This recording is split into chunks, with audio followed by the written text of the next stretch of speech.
one of the up and coming opportunities that are available to all in our country today. But I want to highlight the efforts of 3 African-American female business owners as an example of what we all can do dealing with the electric vehicle industry.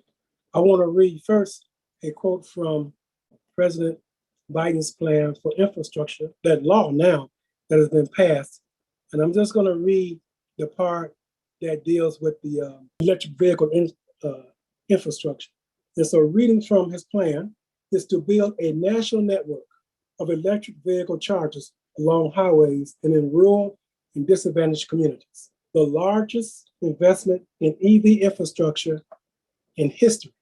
That bipartisan infrastructure law will accomplish the president's goal of building 500,000 EV chargers.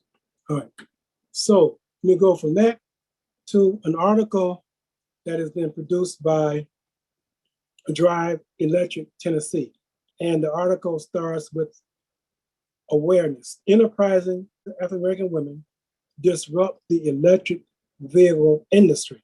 Let me quote a little bit from the article, and then I'm going to show you a video, some pictures in the video of these African-American females who are doing this work. Now, quoting from the article, over the past decade, the electric vehicle ownership trends have remained relatively the same. In a study conducted by Fuels Institute in 2019, it was found that middle-aged Caucasian men were the top demographics in EV ownership. The National Center for Sustainable Transportation and the University of California found in 2020 that African-Americans made up only 2% of EV ownership. This statistic is concerning, as according to the American Lung Association. Despite income, African-Americans are not only more likely to live in counties with higher levels of pollution, but they also have a higher risk of premature death from particle pollution. Cleaner transportation is a dire need for the African-American population, and EV adoption can be a pathway for cleaner air and better health. African-American communities cannot continue to be left out of the EV revolution and the health benefits that come with it. Here are 3 African-American women-owned EV charging companies that are defying marginalization in the EV space. This young lady, as you see up, her name is Natalie King. Natalie King is a former attorney, and she's the CEO and founder of Dumas Charge, and the first African-American woman-owned charging station company in the world. During a short nap in church one day, she had a vision of her getting into the electric vehicle charging manufacturing. The rest was groundbreaking history. King has a commitment to making sure low-income minority communities are not left behind in sustainable and environmental developments.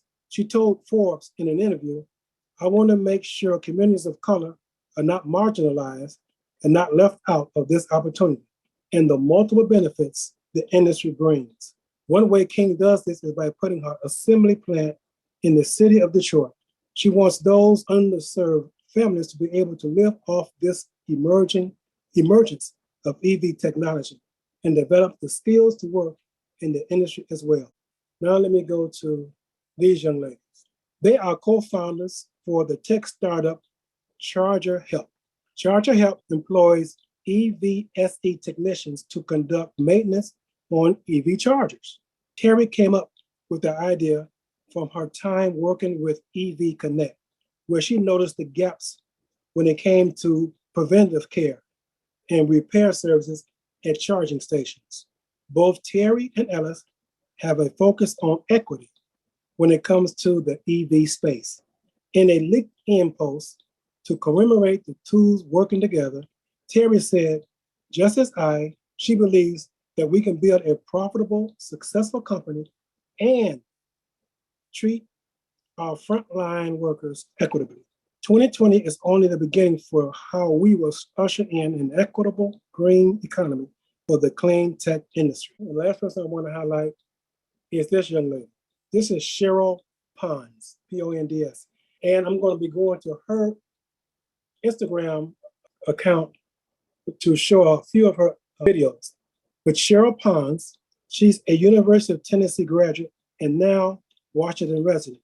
She's the CEO of Deen Technologies Corporation. She created the region's first and only company founded by African-American women focused on equitable charging stations for all drivers. According to the company, it focuses on tailor-made, end-to-end electric vehicle solutions for residential and commercial clients in the DC metro area.